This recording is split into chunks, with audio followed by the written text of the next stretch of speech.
was doing this in school, this was a childhood dream back in middle school. And then for me to actually get to where I am and to get the recognition that most people don't get, especially at this particular stage in the game, it's really, it's mind blowing. I just really wanted to get into making my own garments. What I do now, and I look like what I did then, I'm like, what were you doing? But you had to start somewhere. But it's not really all about the actual degree education that you need to know in this industry. You've got to be educated in fashion, period. Advice to designers is get educated, number one. Number two, if you start it, finish it. And just stay consistent in it. I'm a designer. No, that's not a designer. Okay. You're just branding. You're putting your brand on somebody else's sweatshirt and you're just branding yourself. Not knocking it, but that's not a designer.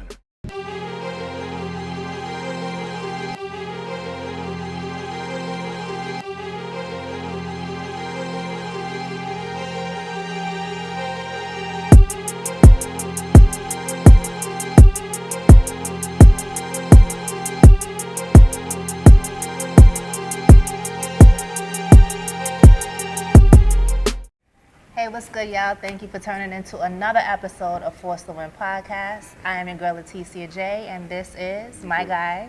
Frank Nino, we here. We here live in Springfield, and we have a special guest tonight. Actually, something that we're not really used to.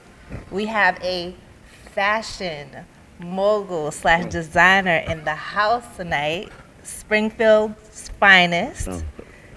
You want to introduce yourself? Justin Haynes. She said a whole lot. Justin Haynes, CEO and founder of JUS10H, where I specialize in men's, women's, and children's clothing and bridal. But was I not right? I wasn't right? I mean, maybe kind of, sort maybe. Maybe. He's being real humble right now. He's being real humble. It's all good, Just stop it. From what I've heard and from what I've seen, I will definitely say you're that guy around this. No, that's area. really Frank. Frank's the guy. No, hold on. Don't try to switch it on me. This is a Force to Win podcast. The attention's on Just. It ain't about me, brother. I'm honored. You know what I'm saying? I'm honored. You know, we went to high school together, though. I think he was a grade ahead of me, though. Yeah, I was. Okay. I think he was a grade ahead of me. So was he one of the guys that was hitting you up to get him dressed? No, actually, he wasn't. Frank was actually quiet in school. Oh, was he? Yeah. Oh, wow. Yeah, he wasn't. I mean, he was popular, but he was a quiet popular. Oh, okay. Right? Yeah, he wasn't. Yeah, he wasn't really loud. And then over the years, he just turned into this monster. Now, this guy I didn't see in high school. High school is high school. I didn't see everything in high school. But now this guy's been in fashion since then, though, doing this thing. No. You know what I'm saying? So for you to pursue and force that win since then is amazing. Yeah, no, especially coming from the darkness, 413. You feel what I'm saying? Definitely dark. Definitely dark. And it's funny though because you don't know that it's dark until you start doing something. Yeah, man. That's the sad part about it. So you're still here in Springfield? Well, back and forth. But yes. So where? If I'm not out of the country where I do a lot of my fashion things, I'm in New York a lot. Okay. So New York is where I'm mainly. Okay. So you have a residence in New York and you have a residence here. We're two places in New York. Okay. Yeah. All right. Big talk. Let's talk. Right. Pat yourself in the back. That's Force to Win. This is what it's about. You feel me? We out here to motivate people, show people it can be done. Coming from Springfield, Mass, 413, New England. You know what I'm saying? Right. You could definitely achieve something big, and this guy right here is definitely doing it. He never quit.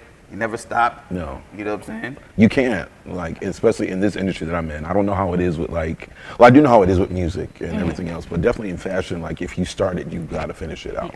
This is not an industry where you can start and stop, because you're in one day and you're literally out the next day, So if you're not that guy or that girl every day, you'll definitely get pushed out. To stay consistent. You got to stay consistent. Especially at the level that you're doing that. This ain't no play. No. This is the real deal. This is it. This ain't nobody that's making a merch line and hitting his homeboys and homegirls up. And this is a real situation going on. You customized for real people. Yeah, you feel what I'm saying? This is cut and sew. This is from the ground up. And it just, it's funny how all of this kind of came into play. Because this is Nino said, I was doing this in school. This was a childhood dream back in middle school. And then for me to actually get to where I am and to get the recognition that most people don't get, especially at this particular stage in the game, it's really, it's mind blowing. Right. So born and raised in Springfield. Born and raised. You decided around middle school is when you wanted to get into fashion. Right. Did you actually go to school for it? Did not. You did not? I went to school for business management. So I knew that fashion, something I wanted to do fashion in middle school, just didn't know what it was. When I got in high school, I was like, oh, I definitely want to work with clothing. I want to actually make it, all of that. So everybody was getting jobs, and I was 15. And everybody was going across the street. We had Best Eating at the time. You remember? Best Eating. It was right across the street. Everybody was eating over there. They was getting jobs over there, or Burger King, McDonald's. They were doing all this stuff. And I remember telling my parents I was not going to do that. Right. So I went to the mall. And I knew I wanted to work at the Gap, and you had to be 16. I was 15. They were like, if you get a work permit, you can get in. So I remember going to the counselor, and I'm like, you've got to get it so I can get this job. So you was working at the Gap in high school? I was working at the Gap. Okay. At the age of 15, this is my junior year. I started working at the Gap, and they gave me the work permit. They let me in. I started working at the Gap. I was making $5.75, but I thought that was the biggest thing back ever. then was different. Right. I thought that was the biggest thing I got a tobacco ever. farm making $6.25. It's back like a real slave, like a real. You feel me? I was folding clothes at $5.75. Tobacco farm making $6.25, man. Yeah, so I ended up staying there for 19 years. Okay. So all through high school, the rest of my years in high school, and then when I went to college, I was actually one of the visual merchandisers at Eastville Mall. So while I was doing that, I was taking business management courses at Stick. Did nothing in terms of like cut and sewing classes or anything. I was really all about the business. I figured I was just gonna be like, running corporations or whatever in fashion or whatever. Until after that, I just really wanted to get into like making my own garments, and I started making my own garments. Miss Jessie, I had a mentor who set me in her basement for 6 months straight. So that was from morning to So you evening. got real hands-on. Real hands-on. So did go you ahead. use back in the days they used to have we used to walk into the pattern stores and you had the simplicity patterns, Yes. all of that. I had to go get that fabric. It was a bunch of stuff back in the day that right now I can cut my own pattern, but I had to use those simplicity patterns and learn how to cut circles and learn how to cut blocks. It was literally an everyday process from Monday through Sunday, morning to night. I was there like at the sewing machine. She was showing me. I will never forget, after those 6 months, I had another show. And my first show was a disaster. Like it was awful. But my next show, where's your first show at? it was at Springfield at the Sheridan right downtown. Okay. So You put your own show on though. put my own show. This was From the bottom. From the bottom. Nobody else was doing it. How many pieces? This piece was maybe about 10 pieces. It was packed. It was actually the day, I don't know if you guys remember, in Springfield, we had that odd snowstorm in October. Where everything. Talking about 2011? Yes, everything went yeah. down. Like there was But, no you know, lights. she's from Boston. Oh, around that okay. area, so you know. Got you. So it was that day, but everybody came out. So I had like That's the same year as the tornado and all that. everything. So Okay. I had it on that day, and everybody came out, but it was just an awful show. Like I just couldn't even tell you. Like I look back, what I do now, and I look back what I did then. I'm like, what were you doing? But you had to start No, somewhere. but that's part of the process. Right, You learn. right. You have to Exactly. learn from that. You've got to You gotta start from fall. somewhere. Yeah. So that's what I learned, So after that, then my next show, I was able to sew everything myself, and from there, things just started rolling into play. So was there somebody in your family that was into fashion or you were the only one? No, I was the only one. My mom and my dad were really dressers, but they didn't want to like sew or anything. That was me. Like I wanted to be hands-on in the industry. So what do you tell to somebody? Because we asked if you went to school for this, and you said no. No, I didn't at go to all. school at all. And look how far you got. No So what do you tell to somebody that wants to start in this fashion industry? Do you tell them to go to school, or you tell them like, yo, listen, like, what kind of advice? Because I can't say that because it's twofold. So let me not knock anybody from going to get a degree in fashion. No, we're not doing So I don't want to say right. that, but it's twofold. So there are some people now that I know who are in like FIT and some major fashion schools, graduated, and they're still looking for jobs. And there's some who actually went ahead, like me, grabbed it, and got the education for themselves, and are moving quicker. So I would say it's not really all about the actual degree education that you need to know in this industry. You've got to be educated in fashion, period.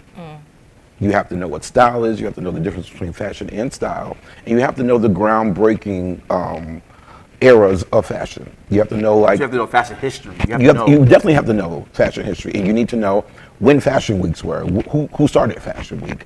But this is what FIT would teach you, though. They'll teach you this type of history and all that, right? They will teach you, but not as much as you would want to by getting out there and grabbing it yourself. Right. It's different. Yeah. You're going by a book, but you're actually going by someone that you've actually shaken hands with, and that can give you the knowledge that was actually there during Bryant Park days and during the 10 days of Fashion Week. So it's a different level of education. But I will say that book education is good, but even still, to survive in this industry, you've got to be educated to knowing the history and the people that are actually doing the job, who have done the job in fashion. So what is the difference between the fashion and the style? Well, fashion is what we wear. So anybody can be in fashion because that's the clothing we wear. So that's any type of clothing that's fashion. Style is how you put it together. So everybody can be in fashion, but everybody can't be in style because everybody's style is different, or some people just don't know how to style clothing. There you go. There you go. So those are two different things, you know. So that, number one, if there's somebody who wants to be in fashion and you don't know the difference between those two, automatically, you're not even ready. So, and networking is definitely, consistency in networking is definitely a big part Definitely, and it's you can't be afraid of the no. You know, you have to put yourself out there, and that's what I did constantly. You know, I sent the text, I sent the DM to those who I felt, you know, may or may not contact me back. Some say no, some said yes, but you can't be afraid of that. Right. You've got to extend your hand, and I think that's a lot that's in this industry. I think in an industry period, in any industry period, people are afraid to reach out and just, you know, ask or shake or go up to somebody. They're afraid of that because they're afraid that, oh no, they're not going to do. But if they don't do, it's still okay that you said that you reached out, and you've got to, because you don't know what's going to be the ending result. How many times were you discouraged, and how many times did you kept pushing? Plenty of time, especially in my startup, like, because I have a different brand, so it's not the same like everything else. So it's not for everybody, and that's the one thing I had to realize, because I wanted everybody to gravitate to the brand. Right. You know, I'm like, why doesn't everybody love the brand? But then I had to realize that my brand is not for everybody, just like anybody else's brand is not for them. You know, some are going to like it, some are going to hate it. Market, so you got to figure out how to target market. Exactly. Right. And you have to know that if this is your target market, you may actually steer and get some that are not your target market, but still, you still have to recognize that those still aren't your everyday clients. You know, they may come over for a little bit and then go back, but they're not your everyday clients. So that was a downfall for me. But I had to realize that, you know, I'm not for the masses. So describe your brand. What is the JUS10H brand? It's very eclectic. It's very modern vintage. And it's very out of the box. It's not the ordinary. And it's definitely one of ones. So there's a lot of just basic one of one pieces. You won't see a lot of, you know, people wearing the same, my coat, you know, 20 different times, you know. And I did that on purpose because of the fact, if I can make 20 coats and there's 20 people wearing the same coat, you don't need me. You can go to the mall. You can go to anywhere and get that. People now, I know, especially my clientele, they're looking for that unique special piece that they can say that's theirs. You know, so that's the clientele that I have, the ones that want that special piece. How would you like mass producing? So you don't really mass produce? I don't mass produce. I don't mass produce unless it's like, if I do decide to build a sweatshirt, you know, that's something easy. You know, I can just cut and sew that real quick and do that. But there's not anything that I want to mass produce. And if I happen to go, there's been conversations already, you know, with Nordstrom and a couple of other retailers. If I do happen to go into the store, it's still going to be boutique. So there's still going to be one of ones. There's going to be one sweater, one pair of pants, you know, and there's going to be a constant replenish. That's what I want. So you remember that brand Mesquite? Remember Mesquite? Exactly. That's the same type of idea. So basically, you know, they threw the paint on there. You know what I'm saying? But they had it in stores, but it was never one of the same shirt. Like, it was just, you know, a bunch of shirts with paint, different colors, but it was never, you can never get the same. Like, so that's the same type of situation. That's the same thing. Like, I want to remain a boutique. But it still was produced. But it was just. Right, but the thing of it is, I still want hands-on when I go into the stores.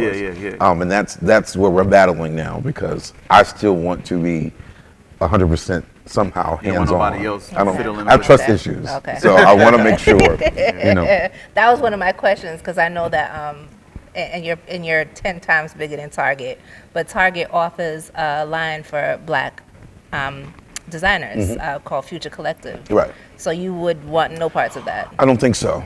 I just think that's too big, and I just think that's too hands-on for the average person just to grab. You know, and you know we have to be. There's a lot of education in that too as well. You know, when you go into mass production, you know a lot of things that people don't know in building a brand in a certain retailer. There's a lot of red tape that you have to be considering. You know, there's consistent credit checks, and there's a lot of times you can have a whole line in a Target or a Macy's or whatever, but you don't see the revenue for like another 90, 180 days. So that you have to be prepared for, you know, to know that you're selling a big mass, a product, but you're not going to see the end result for like another 3-4 months. Oh God, goodness gracious. So somebody that you would love to design for, that you would love to style. Erykah Badu. Why Erykah Badu? I just love her style. I just love, and I'm almost there. We've got some calls, but I just love the way she is. She just does not care. Okay. And that's what I love. I think she's willing to try any and everything, and I just need to get my hands on her. Okay. But you're It's going in to the words. manifest it. You're going It's to in keep the words. manifesting it. It's Definitely. in the words. And I think, I've conquered some celebrities and some people that I didn't even think it wasn't even on my radar. So I know if I can conquer them and it wasn't on my radar, I know I can conquer who I want. So before I knew it was you, I had seen Mano went viral for a shoot that he did, and they was like, why would you do that? And then I seen it was you. How did that come about, and how was that to you? Well, I wasn't even supposed to do that shoot. Let me just say that. Okay. And then the picture that is going around, that's going viral, was actually an AI shot. Okay. That someone actually snapped from the actual live that was going on and kind of AI'd it a little bit. Okay. So that really was not the shot. Messing the game up. Yeah, that really was not how he looked at the shot. Okay. So when the cover and everything comes out, you'll be able to see it. But 2 days before the shoot, I was called from the magazine and from his A&R. They said, Justin, we need you out in New York. Mano's doing this for Alpha Magazine. Can you please, come and do the shoot? And at first I was like, no, I'm good, because it was the next day after that I had to go to New York Fashion Bridal Week, so I was kind of consumed with that. They called again and they said, we really need you out here. Like, he really wants you to come out here. Now, why did he choose you? Good question. Very good question. I didn't find that out until I went there. So we got there, and there was other designers there. And there was another designer over here. I was sitting over here, and I was kind of like, I brought the pieces that I went through the A&R with and the publicists that they saw that they wanted. And that's the thing, that particular outfit was in my studio. Okay. Dressed the same exact way. And when they showed it to him, he said, bring that piece. Okay. All these things people don't know. They just think that, this is something he wanted to do. So this is what he wanted to wear. So we got there, and he shook everybody's hand, but he immediately came over, and he just knew who I was, and he was like, "This is who I want. This is who I want." So we went over it. He did the other designers, but he was like, "This is exactly who I want," because he's actually showing pieces that I saw. That was one thing that was really keen for him, is if he saw what you were online, he wanted to see the same thing in person. And a lot of times, it doesn't happen that way. You see something online, but it looks totally different in person. Right. So that's when I found out that's why he wanted me, because he knew that what he was going to see in real life was going to be that. So we put the first look on. He was happy with it. He put the denim look on. And all of us were going back and forth like, man, are you sure this is what you want to do? He was like, absolutely, let's go for it. And I'm like, are you sure? And I kept asking him, because I'm like, are you sure? His son was running down there grabbing his shoes and different things. He was like, no, I want to wear the Timbs. I'm like, okay, are you sure? We were like, are you sure? He was like, yeah, this is what I want to do. And his son was like, yo, if he says this is what he wants to do, trust me, he's all for it. And immediately he went live. Everybody else went live. Everybody in the room was like, yo, Mano, this is it. This is it. But everybody else didn't see the vision that he saw. And that didn't really deter me at all. Didn't discourage me at all, because from that, I got so many eyes on my brand. I bet. I got so many editors calling me. I had so many other A&Rs say, hey, we saw what you did with Mano. Can you please come and help us? So even though, and I had to also to realize who was giving the negative comments. Yeah. So there's a bunch of negative comments like whole that. I bunch didn't of know that went down like nobodies. that. A whole bunch of The ones, nobodies. the ones giving negative comments, I looked in, like my PR was like, let's just go look and see who they are. We went and looked. Some of them had nothing on their pages. A whole bunch of dusties. Yeah, nothing. They knew nothing about fashion. Haters. Knew nothing about that. So Right. I took it as a blessing, honestly. Right. Because it really put me in more eyes than they can even expect. So that's why I was telling everybody, and I made the status, like, you don't know when you think that you're doing something to hurt somebody, you're actually pushing them forward. The more you share, the more you share, the more you share, the more eyes, and it's the right eyes. Because the calls that I received were unbelievable. So I want to take it back because you're saying the more eyes and the more publicity. So pre-pandemic, you were never online, right? I was. You were online, but what was it? So I was online. It wasn't as big as this. Okay. Pandemic actually pushed me further than anything else. And the reason being because while a lot of the other designers were just sitting around and they really couldn't do anything, I found ways to kind of still promote the brand. Found ways to still produce a lookbook. Whether it was virtual or whatever, I still found ways to do so. And I remembered, this was like maybe my 10th season of Fashion Week when everything kind of just shut down. I had just done a huge show at CoverGirl. I was on my way. I was like, oh, this is good. Right. And then the pandemic hit. Everything shut down. And I remember not knowing what to do. And then a month later, my page got hacked. So I lost IG or Facebook? IG. Oh. Everything. Lost everything. How'd you did somebody hit you in the inbox and you gave them some type of code or anything? No. It was just a gone deal. I didn't give them anything. Everything was just snatched. And you couldn't fight. Couldn't do anything. Nothing. They got my password. Couldn't fight. Couldn't do anything. They were going requesting money from people. It was the worst thing ever. So from there, I had to start a new page. It was probably Frank's Nigerian cousin. He don't like when I got jokes like that. I'm sorry. He said, So from there, I started a new page. It's Ghana. Ghanaian. I'm sorry. Shout out to Ghana. It's all the Ghana, same. everybody. It's Ghana. Not Nigerian, so let's get that straight first of all. I forgot it's the Nigerians that's the real Yeah, scammers. okay. But go ahead. So I started a new page, and I will never forget.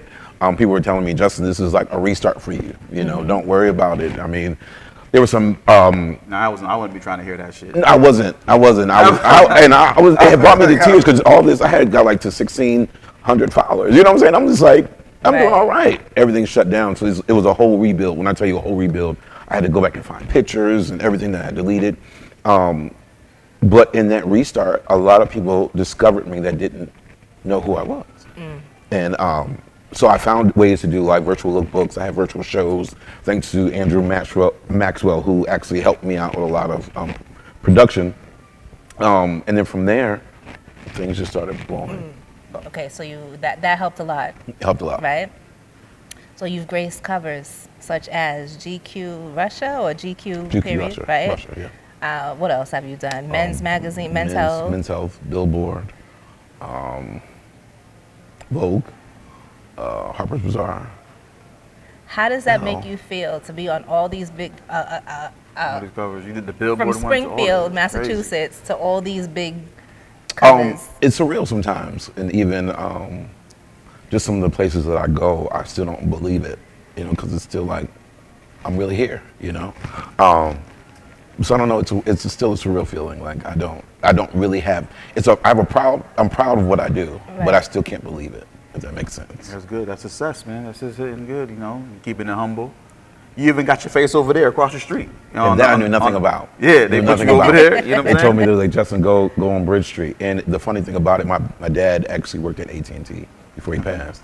And I'm like, it's right across the street. But it was just, I had no clue that was even going on. on. Yeah, they put you. It's just a recognition that I didn't think that I would get, and I still don't think I can get. And people are like, oh no, you deserve it, you deserve it. But sometimes I don't feel that because there's still so much more I feel like I need to do. Yeah. You know, and it's always like that. You're a hard worker. You're a force to win type of guy. So it's never gonna be. It's always the next plateau. You know what I'm saying? And that's what I feel. And everyone's like, Justin, you gotta, and my PR gets on me, and my publicist gets on me all the time. They're like, Justin, you just need to take it in and just. But I can't. It's just hard for me to, to say, just oh yeah, I know this is gonna happen. I can't because sometimes it shouldn't happen to me. Like it should. They're like, no, you deserve it. And even though I do. Now you recognize it, you process it, you deserve it. But I'm on to the next move. Exactly. I just the can't. Next move. There's no way that I can just like stay there. Even if it is a cover, and I've helped a lot of my models get seen. So I look at it that way too. That I'm actually helping them get to the next level as well. But yeah, I don't know. It's just like today. I was on the Billboard cover, and I knew nothing about it.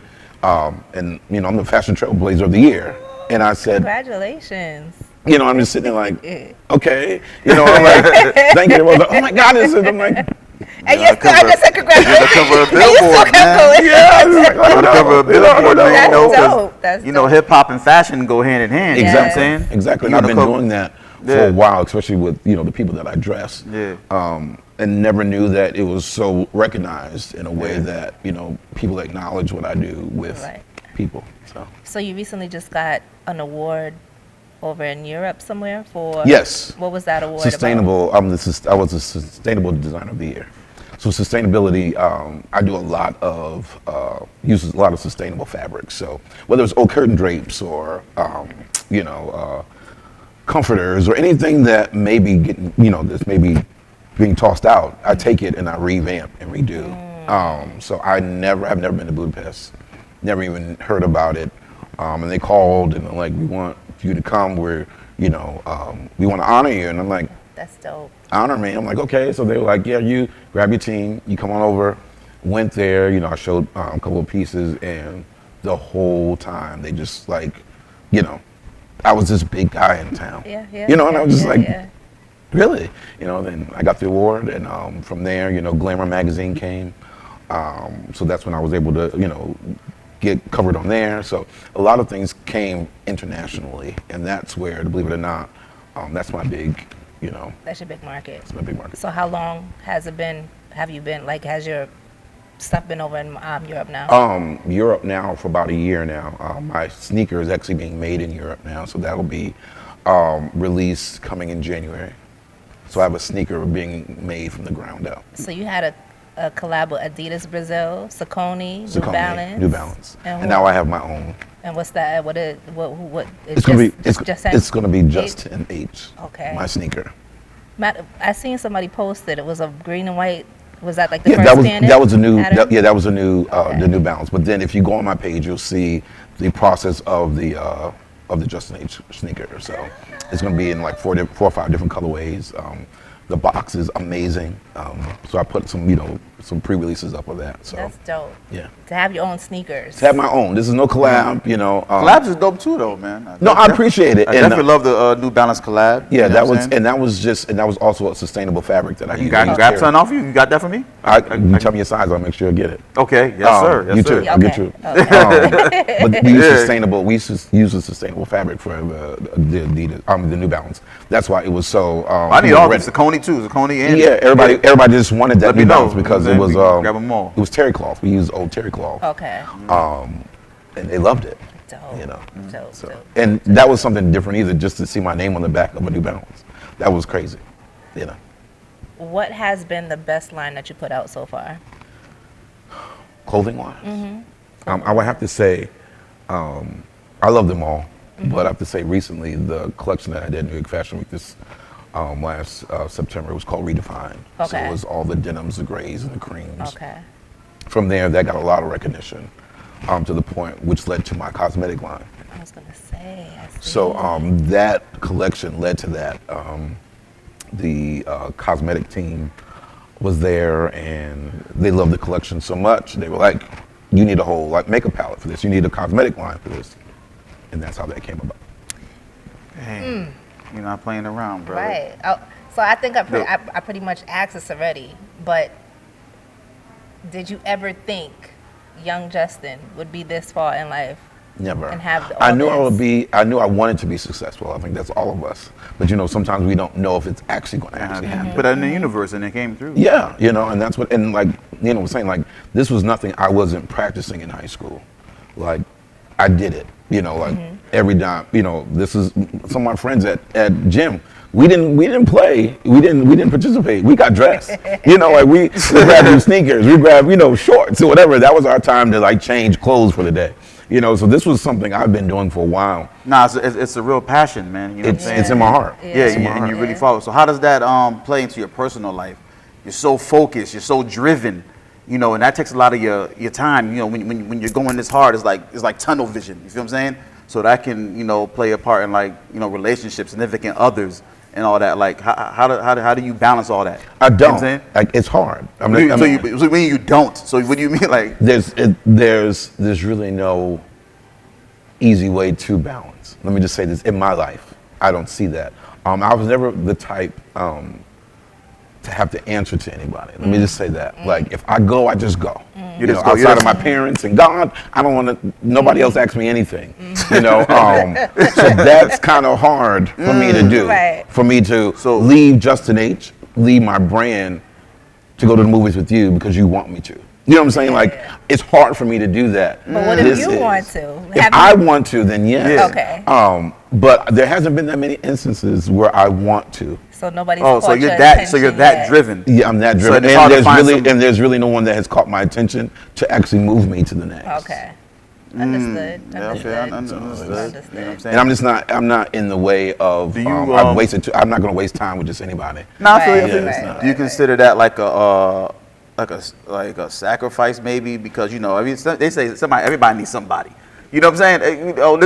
In the natural orders of the world and how things is moving organically, man and woman, like somebody needs somebody. You feel what I'm saying? So it's like, do you feel like, I'm on this path, tunnel vision, and I can't answer to nobody. I got to get to where I got to get to. That's how I'm saying. Like, so do you know what I'm saying? That's how I feel. I mean, there are some days I'm just like, you know what, Justin, you need to stop this and you need to do something else just for the day. Right. But it's still like I feel. So you're that driven. I'm that driven. Like, I don't want to miss anything. And it's not. I mean, it's not a bad thing. It's definitely not a bad thing.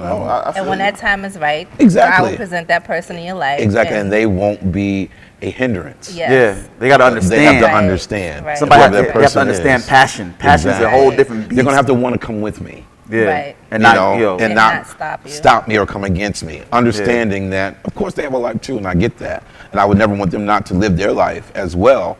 But my life is a constant go. So basically, you got in and out of the country. You know, this person wants me here. I'm at this person. I'm at this place. They got to understand that, and they have to understand I'm around a lot of people too. Mm-hmm. So I can't have anybody that's really jealous, insecure, and insecure.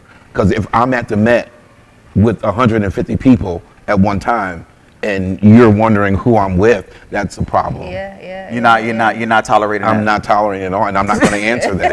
Either you're going to understand if I invite you and you can't come, you're going to have to understand and walk with me everywhere I go as I introduce you to whoever. Right.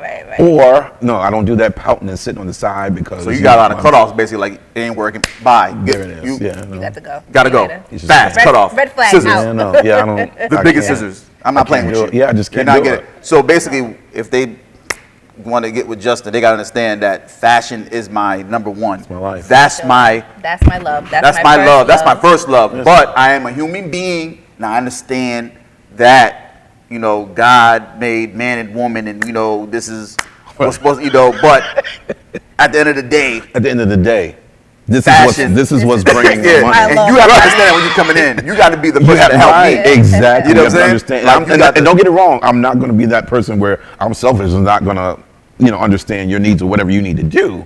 But just know too that this is, what you're coming into. This is nothing that's new. Like you understand, you see everything that's going on. So nothing's going to change because you came in my life. Yeah, like I'm not going to dumb it down. Exactly. Do all this. I'm going full throttle, 100%. Exactly. You got to get on board. You got to be comfortable enough. Get in the passenger seat. I'm driving.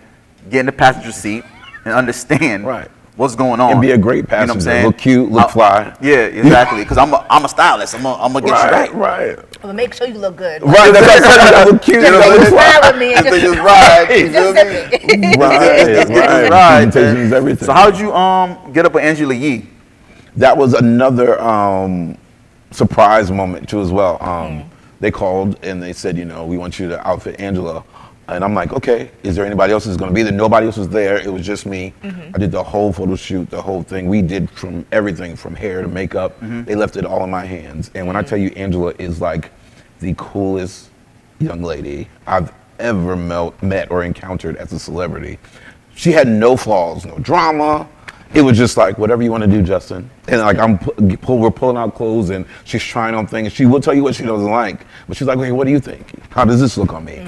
So I love that about her, because a lot of people, they would think like when you get a certain status, there are some celebrities that don't, what I say is what I say and you have to go with it. But she wasn't that type. So it was an amazing experience.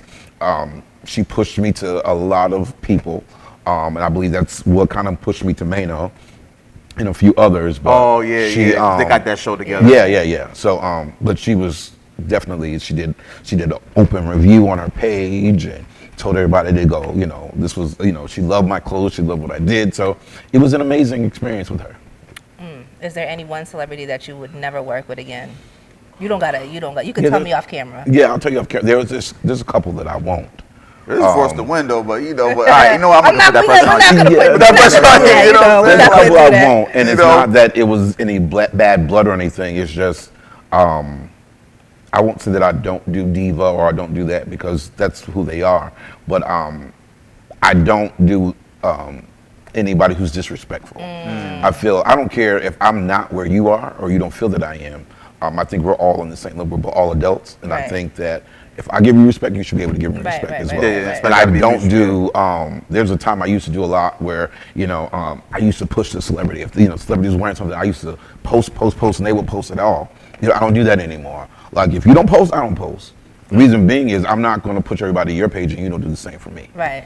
So that's very clear of what I do now. Even if it's not a story post or something, it's got to be something where we're sharing. Because I feel like I respect you enough to share and put you on my page. You should be able to do the same because you wanted me. I hate when celebrities make it seem like we wanted them. Yeah. And that's really not always the case. That's not the case. There's a lot of times we're requested to be in certain rooms. So you were requested by Nick Cannon to do it? Was requested there. That was actually on live TV. I did that. Unfortunately, the segment that we were getting ready to do to reveal the suit and everything, he got canceled off the air. What show was that for? His show. Wild 'N Out. The Wild 'N Out? Yeah. Oh, I wasn't sure. I think Wild 'N Out's back on. No, not that show. It was actually his talk show. Oh, the talk. Okay. Yeah. Oh, that one. That's when you made the comment about the Jewish kids, community and all that. And then knowing about his kids too. He had I think he was on his 12th or 13th child or something like that. They took him My off. guy, Nick Cannon. Yeah, so they took him off. Spreading that seed. Yes, I don't know what child it was, but I remember after that episode when he said it, I remember they calling everybody, everybody is off the air and so, that was that. But I did have my moment on the show, and that kind of pushed me further than I thought it would too. That's good. That network growing crazy. Yeah, that was a great experience. So shout out to I'm doing great in the daytime field, too as well already. So I'm good. Okay. Dope. So Frank has asked a question last night to somebody that we had that was from Springfield. Do you push Springfield? Do you push Massachusetts? Or do you push New England? I always say I'm from Springfield. Okay. Because that's where I am. There was a time that I wanted to just make sure I remained here and was that guy from Springfield. Now I don't mind just saying from Springfield, and I do recognize why there's a lot of people that go elsewhere and always say from. This city is not a supporting city. If it's not politics, or if it's not something that drives this area, nobody gets with it. What's your definition of support, though? Definition of support, and that's not me, anybody buying anything or whatever. I just think from what I've experienced, it just seems like the more somebody, and I'll just use me example, the more I do, it seems like the more people either push away or they have something to say negatively about it. So I don't know. I don't see that with you, man. Every time you post, I'm like, especially on the feed, I see a lot of people reacting, sharing, loving you. And you know what I'm saying? That's the majority side. There are some, especially in my fashion field. We can't. So is there more positive than negative, or negative than positive? There's more positive. Okay, so then There's more positive. Okay. Not from Springfield though. that was, A lot of those people you see aren't Springfield driven. Okay. Shai said the same thing last night too. She said that she felt like the bigger she got, the less love she got. And it's really, and of course I don't focus on that. I only we don't focus on that, but we only just answer that question. We're just trying to address the the situation. I only answer that in the question room. because it's the truth. You know, there were some that started with me, that worked with me, shied away from me. You know, as I became bigger because they wanted something out of it and didn't get what they wanted. And then now I'm like their worst enemy because of the fact I'm moving ahead. They're not saying anything as, I'm trying to word this right. They're not saying anything as far as, you know, like I'm not real or whatever, but it's always Justin ain't this, or, you know, he ain't for the community. He ain't really that guy. He's about himself. You know, like he's not really that guy. You know, if he really wanted to be for the community, he would come do X, Y, and Z. But I can't spend all of my time in a place where, you know, that doesn't want it. You know, like if there's other people that want it, I will always be from Springfield. I will always give love to Springfield. Anytime somebody from Springfield calls me, I'm going to go. Yeah. Point blank. I always say that, man. Put your content in front of strangers. You feel what I'm saying? Especially coming from here. Exactly. You got to learn an engine. You got to do something to get your content in front of strangers. You know what I'm saying? Not people that you grew up with here. Because they look at you, Joe. Oh, this guy used to work at the Gap. I used to see him all the time. That's Justin. Exactly. They do it subconsciously. They don't even know what they're doing. You feel what I'm saying? It's like.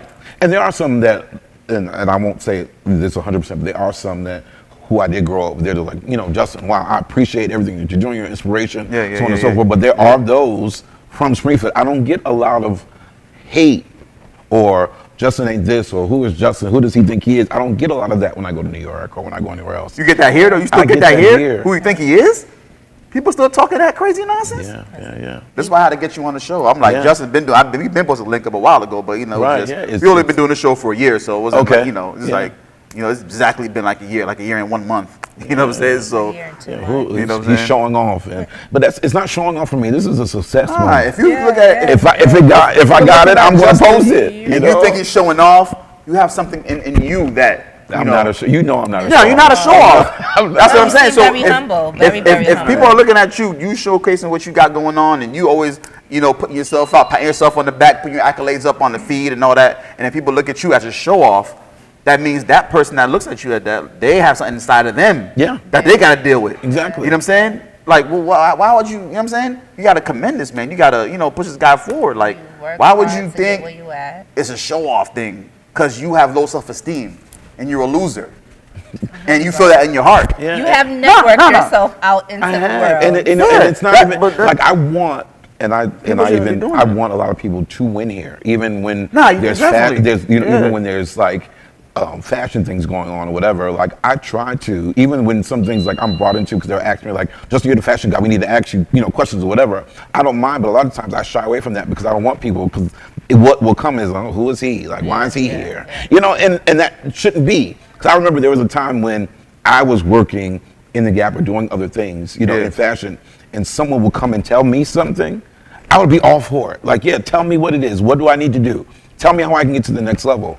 And this new generation of fashion designers and stylists, and they don't want that.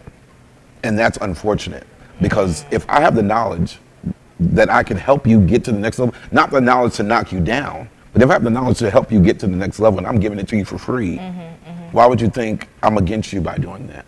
I'm trying to help you. You're looking at you as competition. Exactly. Their mindset has to change. It's the mindset. And they have to be able to accept help. Yeah. They have to be able to accept help from people who can help you and that have been through it. You've been through it. Exactly. The passion is real. Exactly. You feel what I'm saying? This ain't no game for you. Exactly. You know what I'm saying? I want every fashion you didn't even go to, like I said, you didn't even go to school for this. No. You feel me? You have to have a critical thinking type of mind to even do what you do. Like, you've had to figure out, listen, I got to really go back on my own with no teacher telling you do this, do that. Do your own homework go back and do research on history of fashion and do all that. Right. But on your own though, this ain't nobody pushing you, because that's the passion pushing you. And that's what you said this before. If you want to get into this type of industry, you have to have a real passion. You can't see somebody that's doing it and then be like, I want to do it too, because it looks like he's doing it good, and I'm Exactly. You'll never win. Yeah, You'll yeah. never win. This is something that comes from the heart. It has Since to. middle school. This ain't no game. You know what I'm saying? And I want every fashion creative, and I want everybody to listen. I want every fashion creative to win. Like, that's not just because I've made it to a certain level doesn't mean that I don't want you to get there. No, I want you to get there and get beyond me, because that's what we're supposed to do. But I have so many mentors or mentees that have come, and they're not from this area. They're from Hartford or New York abroad, and I'm like, that was the oddest thing to me, and I had to realize, it's not for me. But I had to realize. But who else from here really like dabbled in that fashion and really went crazy? There's some that want to. There's some that want to, but I'm saying that really, Yeah, well, I think because they can't get there because they're not seeking the help that they need. Or they're not reaching out to get that mentorship or whatever that they need. It don't have to be from me, but from anybody. But it was kind of sad that, everybody asked, one of the editors asked me, so where's your mentee base? And do you have a lot of mentors? You have a lot of mentees in Springfield? I'm like, I have not one. Absolutely not. I don't have one mentee in Springfield, not one. Everywhere else, and I was naming other places. And she was like, wow, that's odd, because usually if there's somebody there, they'll gravitate to that person. That hasn't been the case here. And the people that are here that are into fashion, do you think their mentees are in like New York, LA? I don't know where their mentees are. They just don't talk to you. They don't talk to me. That's sad. So we're talking about like even somebody like Ruth Carter. Shout out to Ruth Carter. That's my one of your mentor. That's one of That's your exactly. mentor. You know what I'm saying? And one thing she said, she sat down and had motivation sessions with me and been on virtual things with me so we can answer questions. One thing I took from her that she told me is that she would never, this is where she is from, and she would never not deny anybody any contacts, any networking or anything like that. But she's the one that told me to make sure that I count every success that I got. She said, I don't knock anything down. If you got it, post it, push it. Because everything, she said, I don't care if you made a dress and it lasts, for I don't know how many years. Post it, because that's a success. And that's what she taught me, to make sure that I post all of my successes. Yeah. And that's what I'm doing. That's what you worked hard for. And if you're mad at that, that's on you. Yeah. You feel what I'm saying? And that's what I realized. That's it's not me. It's not you. It's the person that's mad. They have an insecurity in them. Yeah, right. You have a passion that you never pursued because you were scared. You never took that risk, right? Right. You see somebody like Justin outside, third lane, forcing the win, and you're like, dang, why is he doing this and I'm from the same place he's from and I'm not doing it? I hate him. And that's the saddest part. It's a brain thing. It's like a psychology thing. Like, you know what I'm saying? That's all you can do. And some of them don't even know me really that well, too. You know what I'm saying? To say anything. Come on, man. They already think, they see all these accolades. He's not going to He's do bougie. anything. He did this. He's doing that. Like, he ain't going to talk to me. You already giving this guy a negative situation when you didn't even try. I went to Boston Fashion Week. They called me out there. They wanted to honor me. A Fashion Week honored me. I went out there, but it was just. How long ago was this? This was just last month. Okay. The month before last. Yep. I went out there. The whole thing. They videoed it and everything, posted it.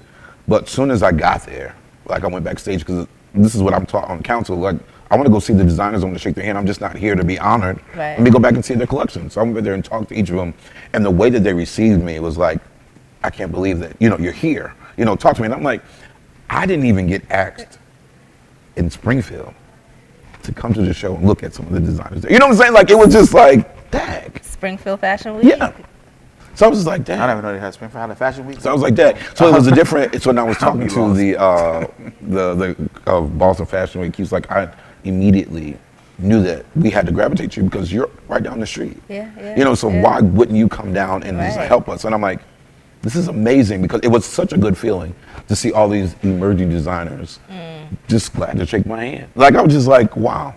Listen. And you said you've brought models along with you. Of course.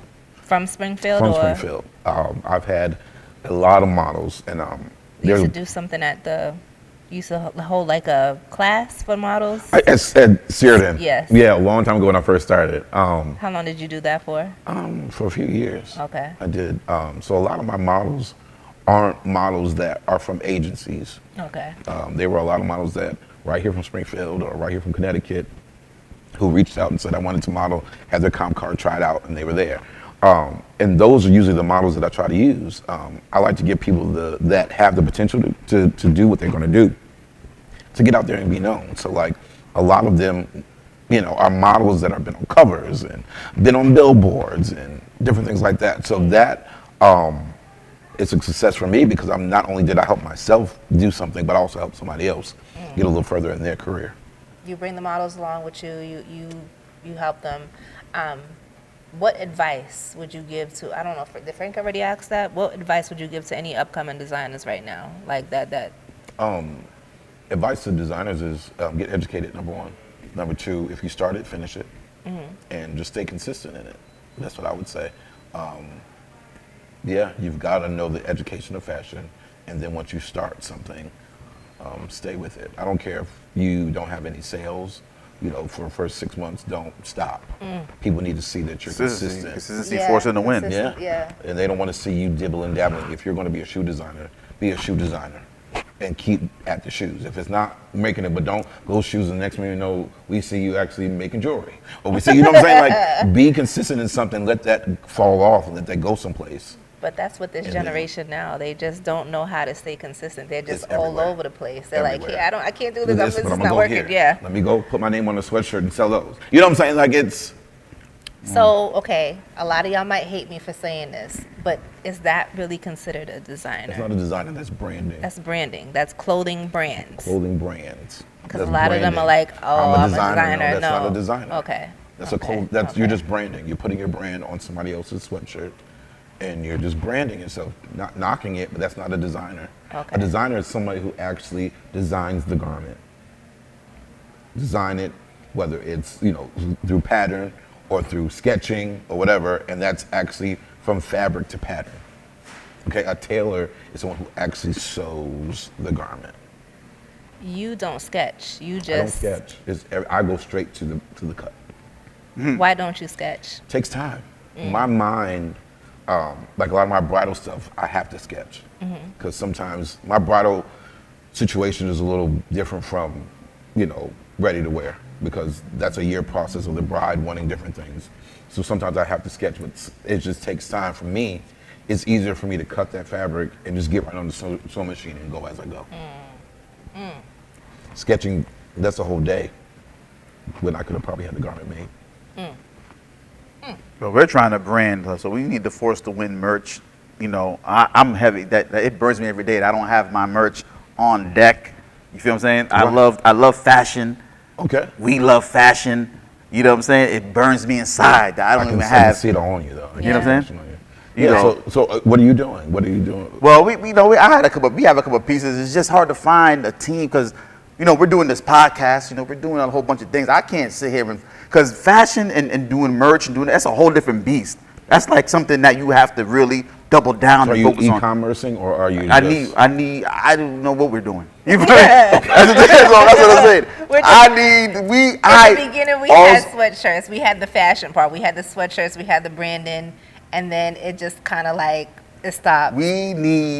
But now we know that we need. No, it's a must. It's not even a game. Branding, I know it. Branding is good, especially for podcasts like this. Yeah, we need to get the name out there. But we stylistics too, though. That's what I'm saying. So I mean, we need style. Yeah, okay. so it's not okay. But you need to define the brand. Number one, you need to define what it is that you want to do. Is it streetwear? Is it? It's okay. So it's probably more streetwear, probably more urban streetwear. But this is forced to win. So this the saying itself to me. I know people will definitely. Have you come down to forced to win? Like, what are the pieces that you are specializing in? Is it sweatshirts? Is it sweatshirts, hoodies, t-shirts, full sweatpants, the whole thing. That's it. We're not going to do jeans. We're not going to do sneakers. Okay. You know what I'm saying? We're not doing none of that. A little bit. Yeah. So like how you coming in like this? Okay. See, you got the JUS10H, hoodie, stuff like that. We're not doing. We're not going to do jeans, like I said. We're not going to do sneakers. We're not. So how are you sourcing your hoodies? Or that's what I'm saying. We got to outsource. We want every thread count. We want. It's just a whole bunch of things that has to go down. You know what I'm saying? And then once you get it, the distribution of it too. Do you want to get a Shopify? Do you want to? You know what I'm saying? We need something that works itself. So basically, we need a whole team that just does. Spots right here. You just need to do a pop up. That's what you need to do. You just need to do a pop up.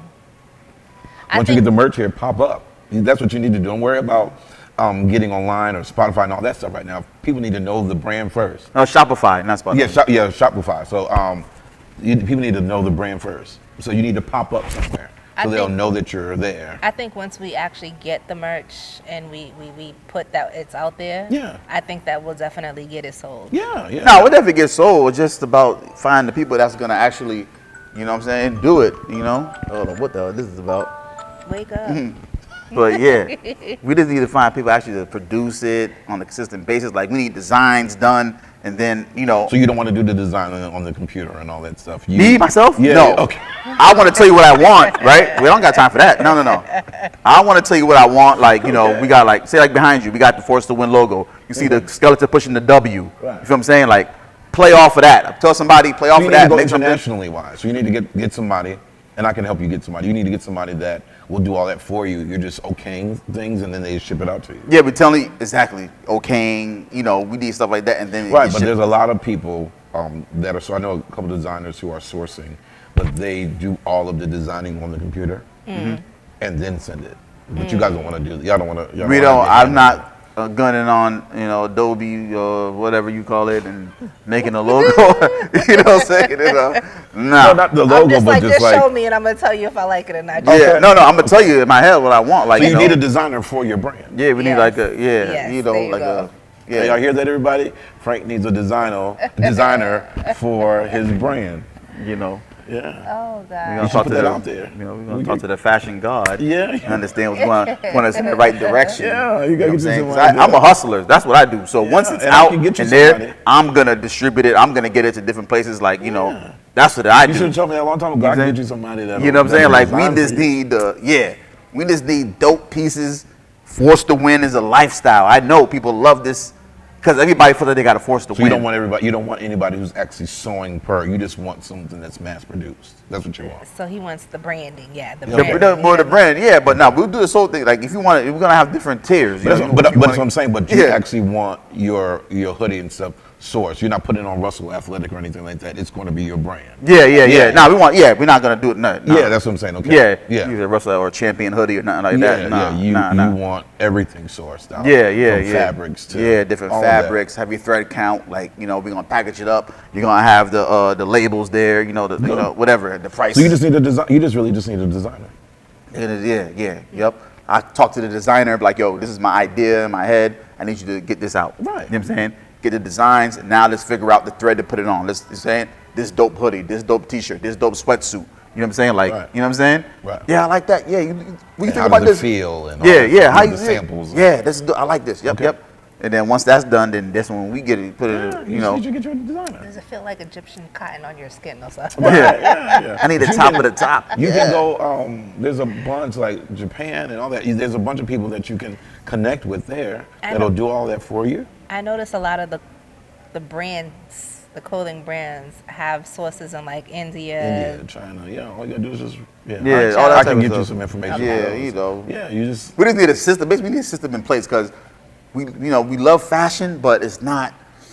How do I put this? So, our passion is podcast. What we're doing right now. Right. Yes. I can't divide the this passion. is a good thing, I love fashion though. Okay. It's bothering me every day that I don't have the merch, but. That would bother me more if I just did the merch and do the podcast. That would kill me. But what's your you know what I'm saying? So when you do have the merch, is it more of in the music industry that you want to get the brand out there, or is this anybody? It's anybody, because Force to Win is a feeling. The Force to Win is the lifestyle. I want to get out to I know people will, even if you don't know about our podcast, you'll buy it because it says Force to Win. Like, but everybody loves to throw on a hoodie. Yeah, it's motivation. They love to throw on to feel comfortable. Yeah, we want comfortable wear. It's promoting our brand unknowingly. You don't even know why you got Force to Win on. You don't even know we even got a podcast, but we love Force to Win. Right. You feel like every day you get up, you got to go to work, you got to take care of your kids, you got to do this, that, and the third. You're forcing to win. You feel what I'm saying? You're back against the wall. You got to push through. Obstacles come. You get around them. You're forced to win. Cross the finish line. Okay. So I like it. Yeah. You know what I'm saying? But at the same time, I know that's gonna work for us because even it's our podcast too. You feel what I'm saying? So it's like a double whammy. You feel me? But we just need a team. Well, everybody knows about your podcast because as soon as they're like, oh, you're going on Nino, they know about it. Who's they? Well, the people that I talked to today. So far, you're the man though. So and you might have somebody in Tokyo that. to win. Yeah. I ain't about to be fun.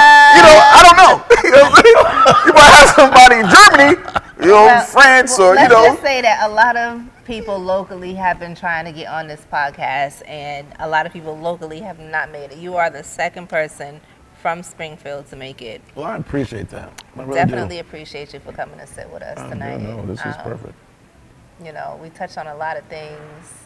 You're a dope individual. I'm glad we got to sit Thank here you. with you tonight. Thank The inspiration is real, man. You did For a real. lot. You're For doing real. a lot. And you're going For to continue to do real. more. For real. You know what I'm saying? But we need more invites. Like, when I don't do Fashion Week, I don't do none of that type of stuff. But if you just, You know what I'm saying? told me, you just said that you were a fashion guy. Nah, yeah, but I never went to Fashion Week. I never got, like, that's not a problem. I'm in urban fashion. I'm outside. I'm on the pavement. So I don't know nothing about Right. Do you going want to to Fashion Fashion Week. Week? You want to come to Fashion Week? Yeah, yeah, I'll come there and chill, you know, by you know, the Yeah. stage and look at the, you know, the runway, you know. In my see what's younger going on. days, I would have been like, Justin, I need to be on your team because I used to model. Okay. But In your younger days, please, I have models who are like 50, so don't worry about that. You said 50? Yeah. Oh, Oh, he's trying to tell you basically you can still model. You might be out the can, you know what I'm saying? I gained a little bit of weight now, so you Please, know. don't even worry about that. If you want to model, we can make that happen. And you just have to decide if it's runway or editorial or print that you want to do. Listen, See, he got all the definitions, everything broken down to There's science. different There's type of models. Yeah, There's yeah, I commercial. feel you. There's, you know, Yeah. people have to, and that's another thing. Models got to know what type of model they want do to you be. want to do? You know, everybody can't hit the runway. I think I try to do every single one. and then there are finally- models that can do Yeah, everyone. and then finally I was like, you know what? They told me I was too. They told me I was too big for something. That was back in the day, though. Right? Everything's all inclusive. So I was like, I'm gonna do video vixen. Yo, listen, and then we I showed- wasn't good enough for video vixen. I was too skinny for video vixen. Everything's inclusive now. So like you Too big back in the day. We showed a picture to Mano. Mano was like- Mano's on our podcast. okay. We showed a picture to Mano. She looked like Sharkeisha or something Shut like that. up. Like Shut she up. was like extra I skinny, was like so skinny. He was you like, feel me? no wonder I didn't respond. she hit him in the DM or something like that. You know, with the picture like He was like, no wonder I didn't respond You know what? to you. Oh my goodness, I gotta find that picture. you know what I'm saying? So it was Yeah. like, you know, damn. No, it is. No, it's all inclusive. Like there's before, you know, they were all against like tattoos and all that Oh, stuff. yeah, But you can yeah, get yeah. your face full of tattoos and they look dreads. Please, before you couldn't even hit the runway. But now you can piercings. All of that is all inclusive now. So anybody can model if you have the passion to do so. Because you know, I guess, you know, target marketing came so crazy now.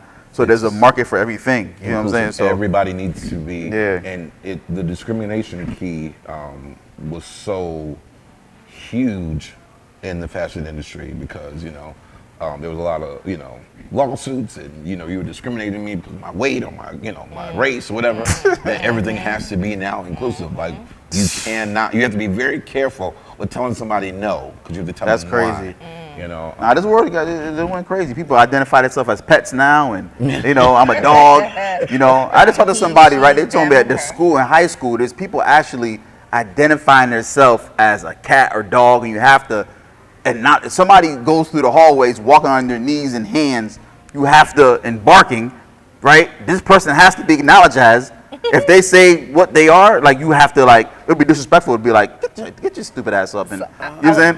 I was a Like flight attendant. You could not address Mr. or Miss. So how do you address somebody if you can't say Mr. or Miss?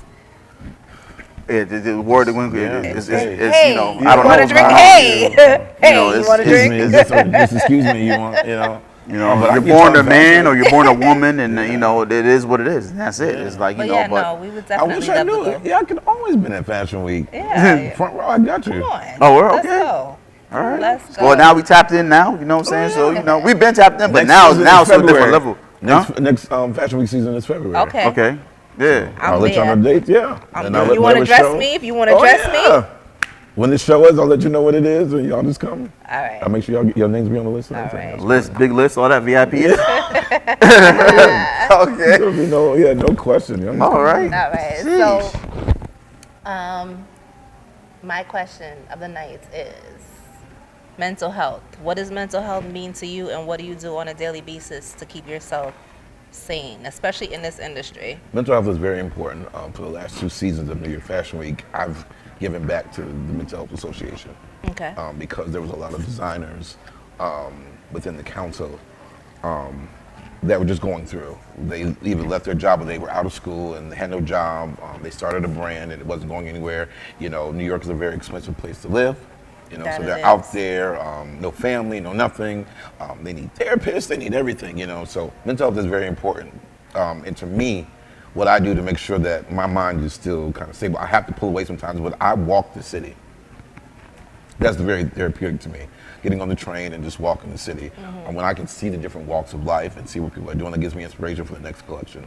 So like after a collection, you'll see me, I'll stop everything for the day and I'll just walk all over New York City. Now, do you baseball cap and sunglasses, or you just walk as yourself? I walk as myself. You know, sometimes I have a scarf, depending on the school, and I just walk around. But I'm walking around, and you know, I may get stopped every now and then, but I do make sure I have people with me. I just walk, and I just breathe it out. I go eat what I want to eat, but I just go walk the city.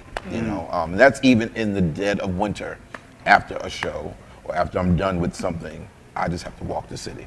Because it just gives me inspiration just to look at the city, look at people, to kind of do the next thing. So I don't need a lot of rest where I need to go on the beach or anything like that. Just get me by myself, then I'm good. You could disconnect a little bit. That's therapeutic for me. What do you guys do for your mental health?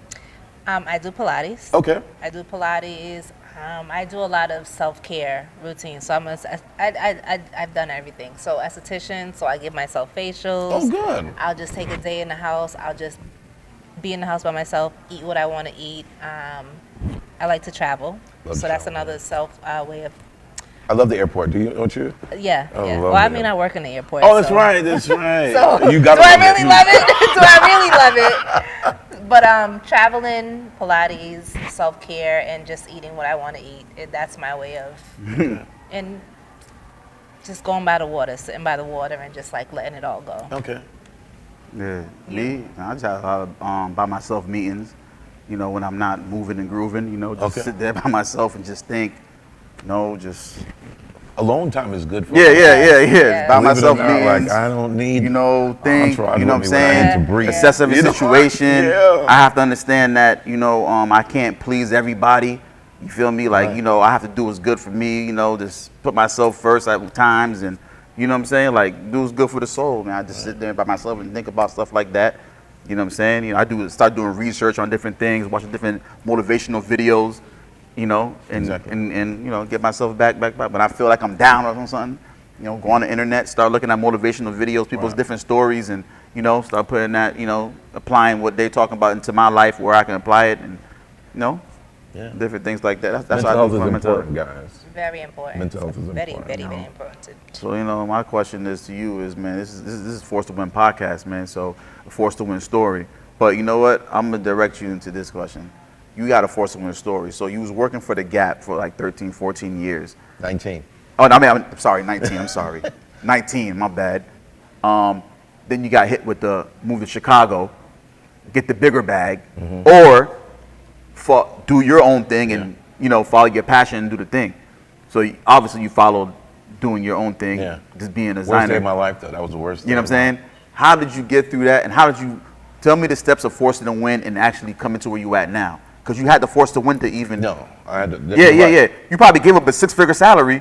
It was more than. You know what I'm that. saying? Yeah, it was, and You know what I'm saying? it was crazy. It was crazy. Wait, was it really the worst day of your life? That, it really that's was. sick. Cause this is guaranteed salary, 6 figures. You Really said was. more than 6 figures. I don't Yeah, know. It was more, and that was the worst decision day. I had to make. honestly, I don't know if I would have took I had that. to- But you're here. And that's what I'm saying. Yeah, That but was you're the here worst now. day. But now that was Okay. Yeah. back then. Okay. You know, that day was a tragic day.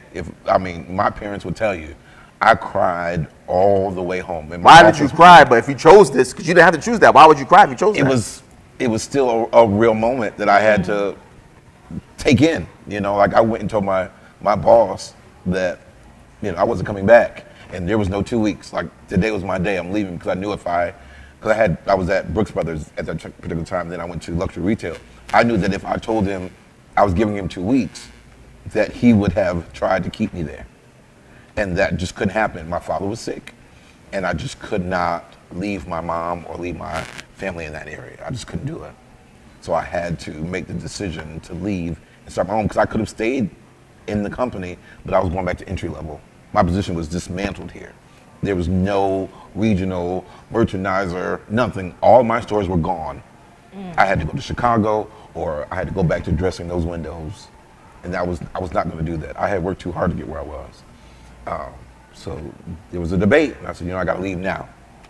And I left that day, cried all the way home. I couldn't believe what I did. I left. I was medical. That was company card, everything. I left everything. And you really had to force to win. I had to force myself to win because, believe it or not, there was nothing. There was zero. Like I had a couple weeks of vacation time. I had a couple sick days. Did you have savings, anything to live off of after my leaving? 401k. And what was in my savings account at that particular time. That was it. That wasn't enough to save to start a brand. I was. So how did you force that to give it? How did you force that win? I just had to keep going. That was the force. Like I had to keep going, and I had to find. So you have rent to pay, all this type of stuff going on, and. Did you take a loan to start your brand, or you just forced it? Forced. I had a lot of investors. Okay. A lot of family invested. My mom. Okay. So I had some investors that helped me start. Okay. But still, it was still very entry level. So there was. I had went through a rough 6 months, getting adjusted to this huge paycheck that was coming in my account every week, not every 2 weeks, every week. Every week. To keeping what I had there and trying to save that, and still have to invest to invest in my brand. So that was a push. That was a force to win. So I had to force, but I wouldn't. If I look back on it now and look back where I am today, it was all a process. Yeah. And I had to go through that pain. I had to go through it. Nothing is easy. If you look at, and a lot of people look at your success now and they think, oh, you're good. They don't know what you went through to get there. They didn't see the good now. They didn't see the sunny days. They didn't see the darkness. The nights of crying, the nights of starvation, starvation. Trust me, like really, stuff. like what am I doing? Then there was days like I wanted to pick up the phone and I'm gonna come. I had to put it down. No, I told him I wasn't coming back. Days, and believe it or not, my boss. Now we still talk every week. That's good. I did not burn any bridges. If there was anything that I needed to go back, there's sometimes he'll call me and he needs me to, step in and do something at one of the stores. If I'm in town, I'll go help him out. But I didn't burn any bridges. Yeah.